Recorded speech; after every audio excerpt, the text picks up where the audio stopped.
We received a message, and not from the kind you expect to hear on late-night radio or in those strange old documentaries. This one came through official channels, buried in static that at first seemed like nothing but interference.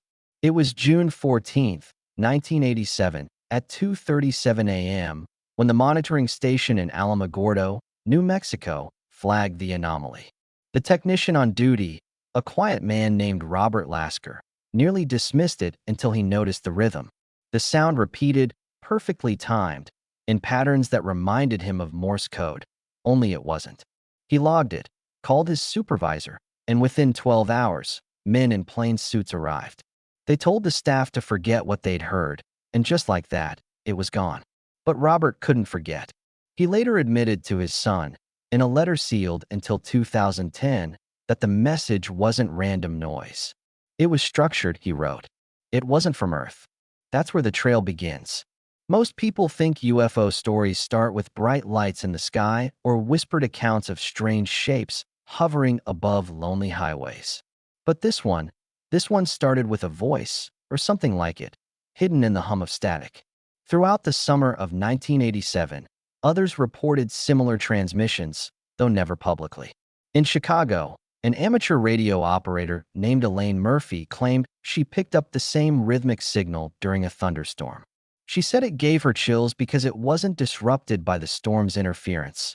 It cut through perfectly, like a knife. She kept her recordings locked away, and years later her nephew found them, labeling them simply, "The Visitors." What makes this story different isn't just the signal. It's what came after. On August 2nd, 1987, dozens of residents near White Sands National Park reported unusual lights hovering low on the horizon, pulsating in colors no one could quite describe. Some said emerald blue, others swore it was violet, a shade that didn't exist in the natural spectrum. Local newspapers printed small blurbs, buried in the back pages, treating it as desert hallucinations. But there were photos, grainy and blurred, showing spheres arranged in a perfect triangle. That's when whispers began circulating in the nearby Air Force Base. And that's when people started vanishing from the record. By September, Robert Lasker had gone silent. His family said he was relocated, though no records ever showed a transfer. Elaine stopped broadcasting. Her radio equipment sold off in pieces, and neighbors remembered her growing paranoid, claiming she was followed whenever she left her house. This was no longer a matter of static. It had become a story about contact. And the most disturbing detail? The messages continued, pulsing through hidden frequencies, each time clearer, as if whoever, or whatever, was sending them had learned how to fine-tune their voice to ours. The government insisted nothing unusual had happened.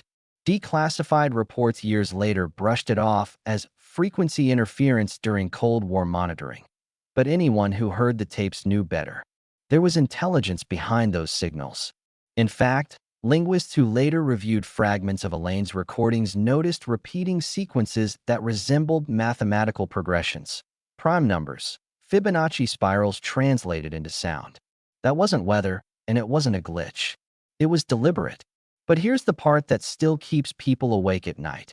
In November 1987, 3 hikers went missing near Sierra Blanca, an isolated mountain about 90 miles from Alamogordo. Search parties scoured the area and found nothing. No gear, no signs of struggle, only their abandoned car with the keys still inside. Weeks later, one of the hikers, David Carson, stumbled back into civilization, dehydrated and disoriented. His first words to the sheriff were, "They took us up." He refused to explain further, and the story was buried under the label of psychological trauma. But Carson's journals, discovered after his death in 2001, tell a different tale. He described towering figures of light, humming in harmony with the same rhythm Robert had recorded months earlier. He said they were not threatening but watchful, and they showed him visions of Earth seen from above, like a fragile blue marble flickering in their hands. By now you might be thinking this is just another campfire tale, but the connections run deeper. Every transmission, every sighting, every disappearance aligns with a timeline that suggests intention. These weren't accidents. They were invitations. The signal wasn't noise, it was a call. And those who heard it, Those who followed it never came back quite the same. Some stayed silent until their deaths. Others tried to speak, only to be dismissed as unstable. And yet, when you line up the dates and the testimonies, when you listen to those recordings with modern software, the patterns become undeniable. They wanted us to know they were here. They wanted us to listen. And perhaps most unsettling of all, the final confirmed transmission, recorded on December 21st, 1987, carried something new.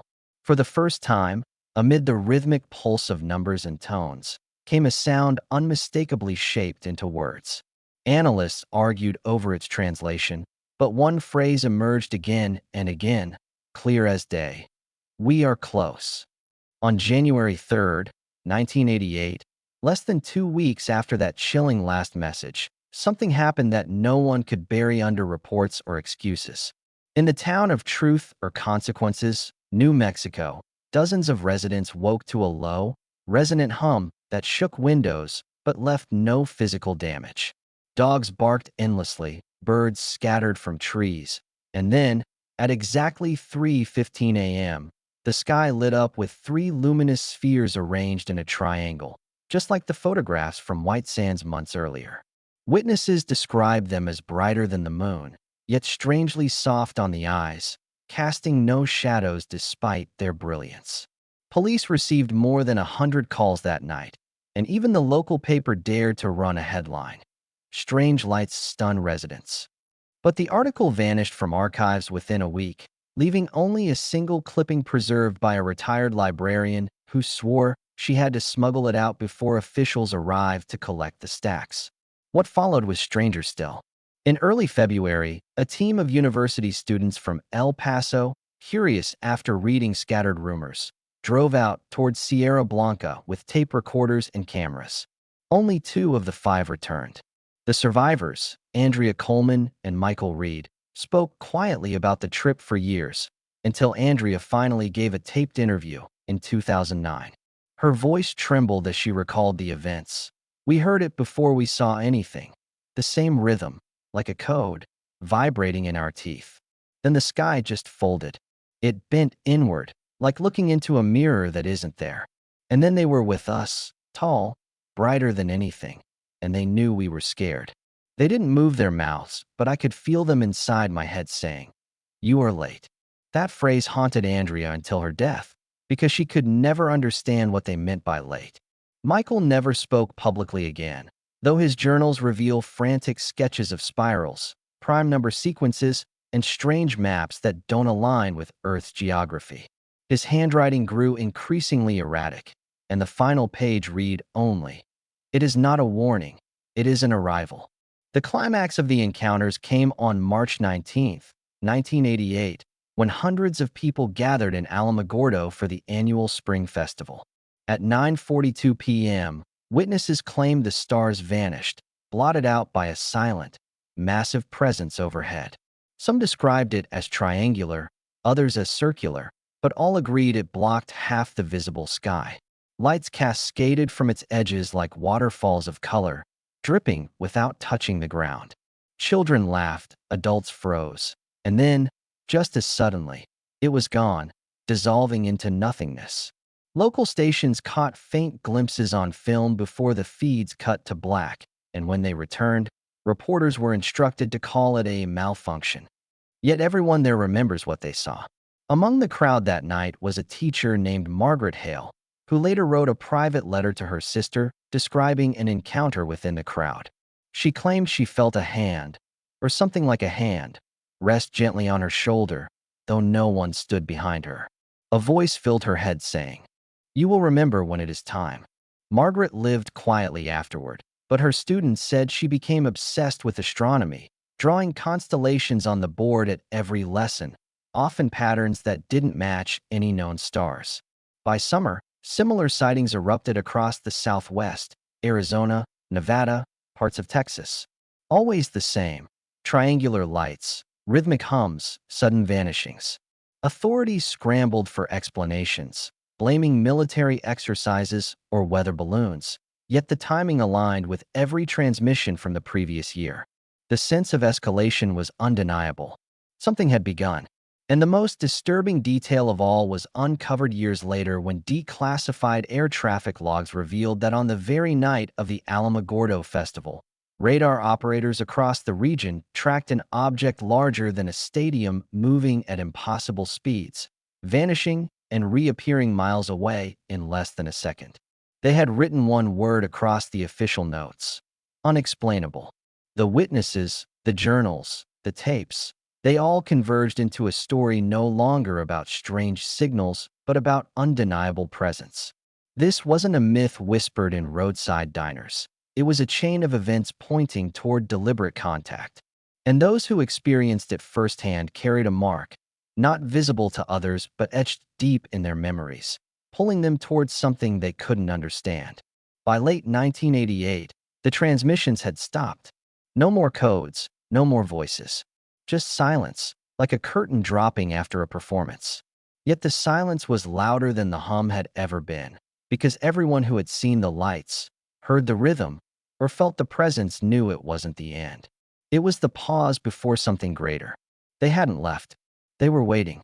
The silence lasted for nearly a decade, but those who had encountered the phenomena never forgot. On September 12, 1997, in Roswell, New Mexico, a small team of independent researchers, following decades of scattered reports, gathered in a remote canyon outside the city. They had pieced together every declassified report, every surviving tape, and every journal.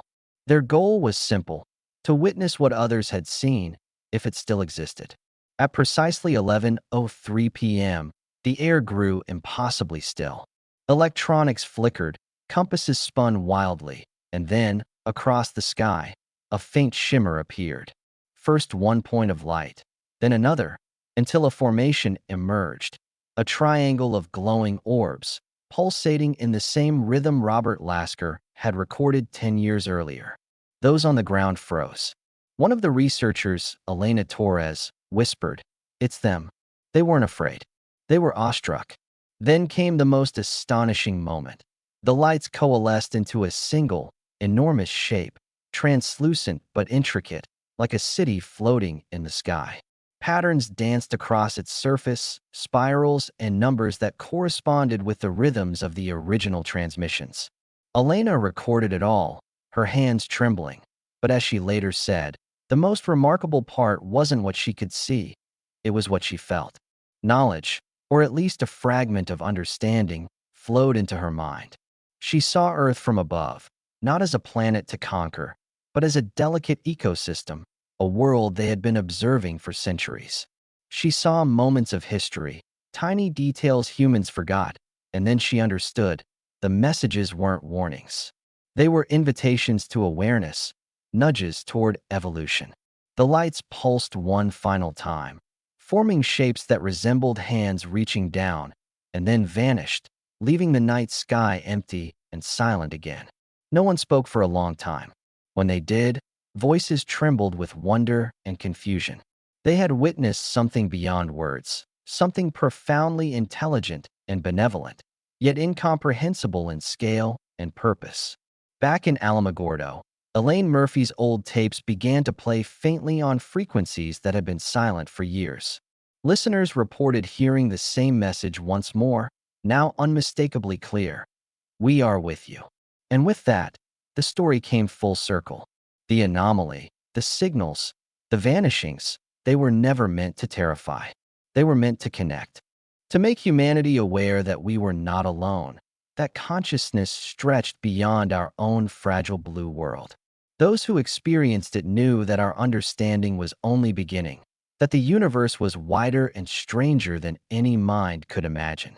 And perhaps most hauntingly, everyone who heard or saw these events, from Robert Lasker to Elena Torres, agreed on one thing: it wasn't over. It never would be. Somewhere, in the silent reaches above us, the watchers continued their vigil, patient, deliberate, waiting for the moment when we, too, could truly hear the message, not in static or in fleeting lights, but in the shared understanding of what it meant to be part of something far greater than ourselves.